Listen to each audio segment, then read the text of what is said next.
السلام عليكم ورحمة الله وبركاته. إن الحمد لله نحمده ونستعينه ونستغفره ونعوذ بالله من شرور أنفسنا ومن سيئات أعمالنا. من يهده الله فلا مضل له ومن يضلل فلا هادي له. أشهد أن لا إله إلا الله وحده لا شريك له وأشهد أن محمدًا عبده ورسوله. اللهم صل على صفيك ورسولك محمد وعلى آله وصحبه أجمعين. يا أيها الذين آمنوا اتقوا الله حق تقاته ولا تموتن إلا وأنتم مسلمون. يا أيها الناس اتقوا ربكم الذي خلقكم من نفس واحدة وخلق منها زوجها وبث منهما رجالا كثيرا ونساء واتقوا الله الذي تساءلون به والأرحام إن الله كان عليكم رقيبا. يا أيها الذين آمنوا اتقوا الله وقولوا قولا سديدا يصلح لكم أعمالكم ويغفر لكم ذنوبكم ومن يطع الله ورسوله فقد فاز فوزا عظيما. أما بعد فإن أصدق الحديث كتاب الله وخير الهدي هدي محمد صلى الله عليه وسلم وشر الأمور محدثاتها وكل محدثة بدعة وكل بدعة ضلالة وكل ضلالة في النار. Jamaah Jumat rahimani wa rahimakumullah. Marilah kita bersyukur kepada Allah Subhanahu wa taala. Di awal tahun 2019 ini Allah masih memberikan kehidupan kepada kita. Dan kita masih digolongkan termasuk orang-orang yang senantiasa menjalankan ketaatan kepada Allah, yang selalu berada di atas keimanan.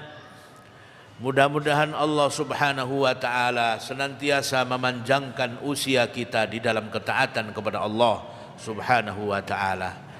Jamaah sekalian, di dunia ini setiap detik ada 2 orang yang meninggal dunia, sehingga di dalam satu hari dari sekitar 7,5 miliar jumlah manusia di muka bumi ini ada 173.000 lebih orang yang meninggal dunia setiap harinya.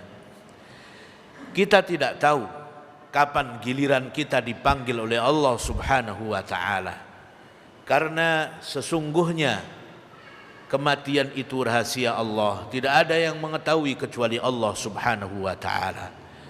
Oleh karena itu kita akan merasa bahwa dunia ini singkat, dan kita semuanya merasakan itu betapa singkatnya kehidupan di dunia ini. Oleh karena itu hidup ini hendaknya kita persembahkan dan kita tujukan untuk sesuatu yang abadi, kehidupan yang abadi, yaitu kehidupan nanti di akhirat. Jamaah Jumat rahimani wa rahimakumullah. Oleh karena itu ada 4 hal, 4 langkah, 4 tahapan yang harus kita miliki apabila kita benar-benar ingin menjadi orang-orang yang selamat nanti di akhirat. Kita tidak memilih untuk bersenang-senang di muka bumi ini karena dunia ini adalah singkat, tetapi kita menjadikan dunia ini sebagai jembatan untuk kehidupan abadi kita nanti di akhirat. Tahapan yang pertama yang harus kita lakukan jamaah sekalian, agar kita hidup betul-betul untuk akhirat, betul-betul untuk keselamatan kita dalam kehidupan abadi nanti, yang pertama adalah niat yang kuat. Niat, tekad bulat agar kita betul-betul bisa termasuk mereka yang senantiasa berusaha menjadi orang yang taat kepada Allah, senantiasa berusaha menjadi orang yang salih, yang menjalankan semua perintah Allah dan menjauhi semua larangannya. Innamal a'malu binniyat wa innama likulli imri'in ma nawa wa innama likulli imri'in ma nawa. Sesungguhnya setiap amal itu tergantung kepada niatnya, dan seseorang akan mendapatkan balasan sesuai dengan yang dia niatkan. Jamaah Jumat rahimani wa rahimakumullah, oleh karena itu marilah kita meniatkan diri kita, membulatkan tekad kita bahwa dunia ini bukanlah tempat segala-galanya, bukan tempat di mana kita akan hidup selama-lamanya.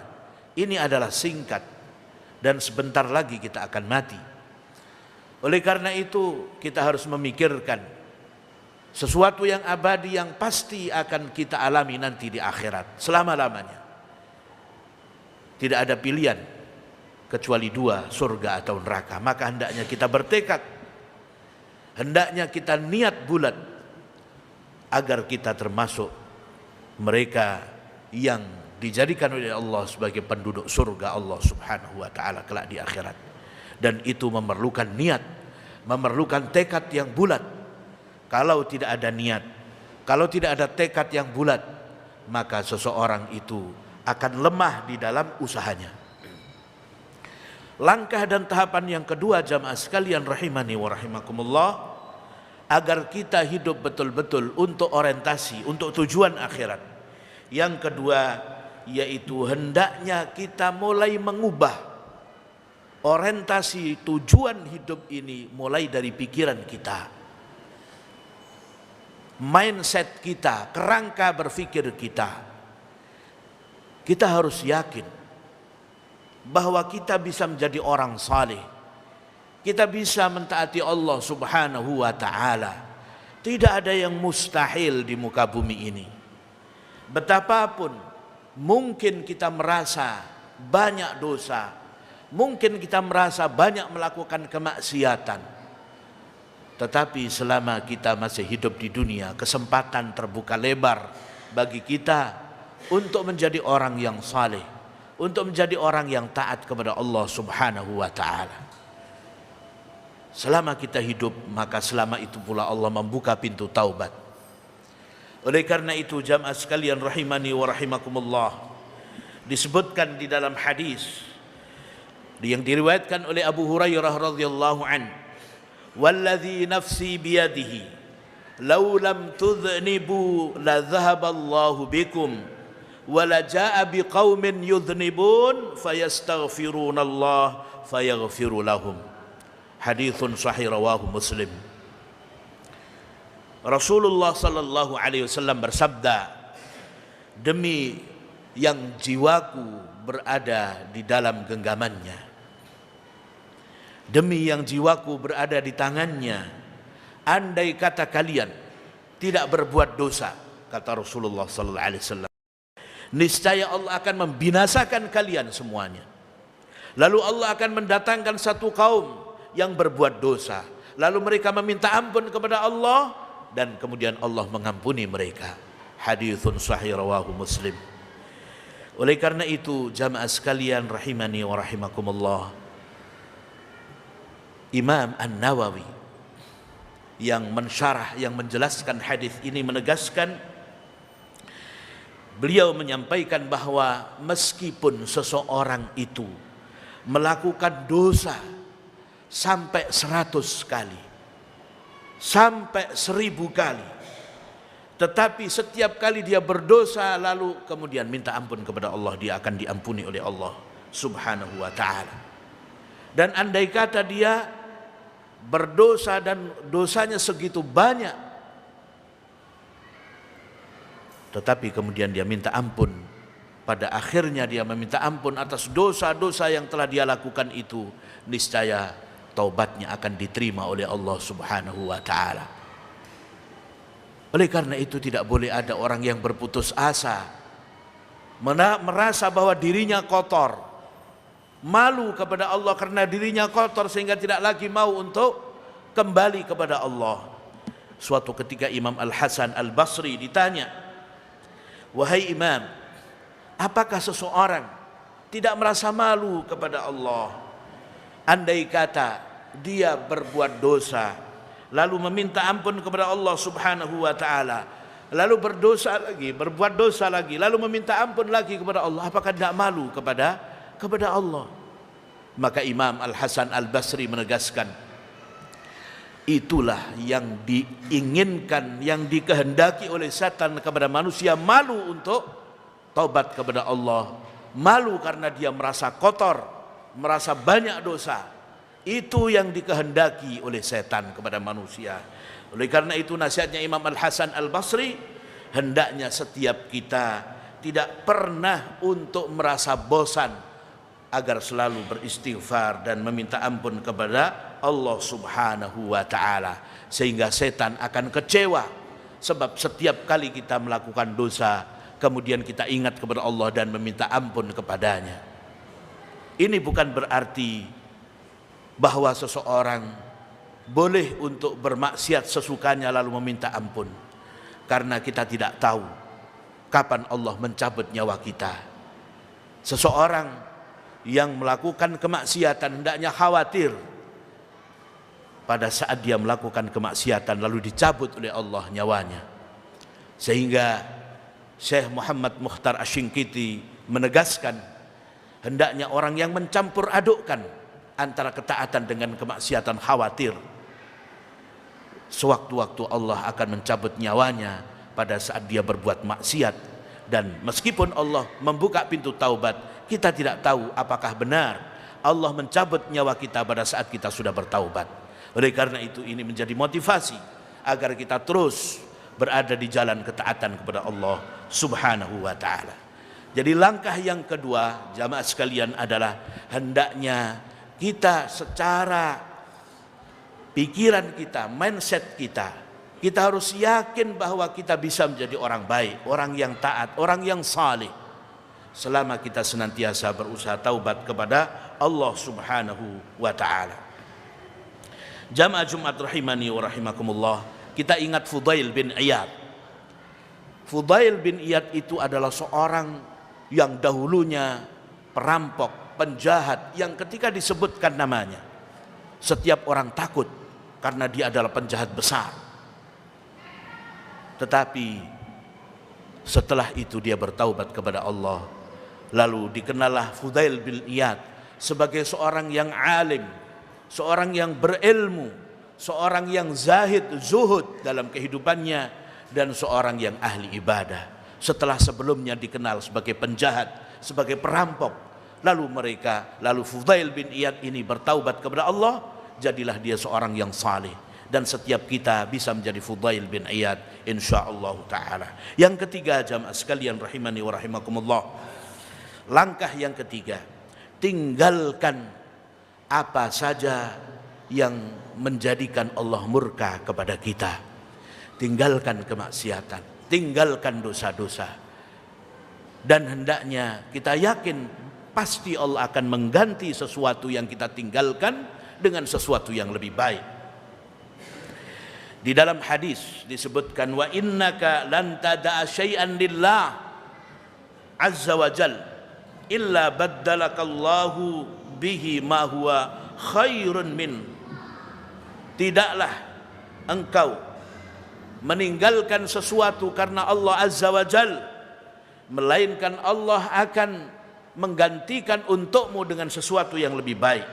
Hadis ini diriwayatkan oleh Imam Ahmad, dan dan Imam Al-Albani menegaskan bahwa hadis ini sahih ala syarti Muslim. Di dalam kisah disebutkan bahwa Nabi Sulaiman begitu cintanya kepada kudanya, maka Nabi Sulaiman sampai lupa sholat asar sehingga matahari terbenam. Karena begitu dia cinta kepada Allah, dia beristighfar kepada Allah, lalu kudanya dia sembelih. Karena kuda inilah yang membuat dia lupa kepada Allah, lupa untuk sholat asar. Apa yang terjadi? Allah Subhanahu wa ta'ala menggantikan kendaraan kuda terbaik yang dimiliki oleh Nabi Sulaiman itu, Allah menggantikan dengan angin, sehingga kapanpun Nabi Sulaiman ingin untuk melakukan perjalanan, dia tinggal menyuruh angin, maka dia akan pergi dengan secepat kilat sesuai yang dia inginkan.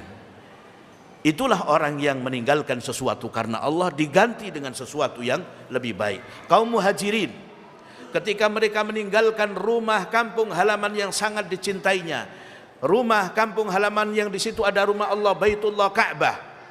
Lalu Allah Subhanahu wa taala menggantikan kaum muhajirin ini dengan memiliki rumah di Madinah. Bukan hanya itu, bisa menaklukkan negeri-negeri sekitar Madinah. Bahkan pada zaman Umar bin Khattab radhiyallahu an, bisa menaklukkan superpower, salah satu superpower negara pada waktu itu, yaitu negara Persia.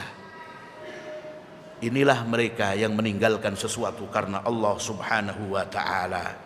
Oleh karena itu jamaah sekalian, hendaknya kita yakin apabila kita meninggalkan sesuatu karena Allah, meskipun itu sangat kita cintai, Allah akan memberikan dengan yang lebih baik. Kalau tidak di dunia, maka nanti di akhirat Allah akan memberikan yang lebih baik untuk kita seluruhnya. Jamaah sekalian, langkah yang keempat, sehingga kita menjadi orang-orang yang berorientasi akhirat, bertujuan hidup untuk keselamatan kita di akhirat. Yang keempat adalah hendaknya kita berusaha menjadikan seluruh aktivitas dan keseharian kita dengan niat untuk Allah Subhanahu wa taala, sehingga semua yang kita lakukan berpahala di sisi Allah Subhanahu wa taala.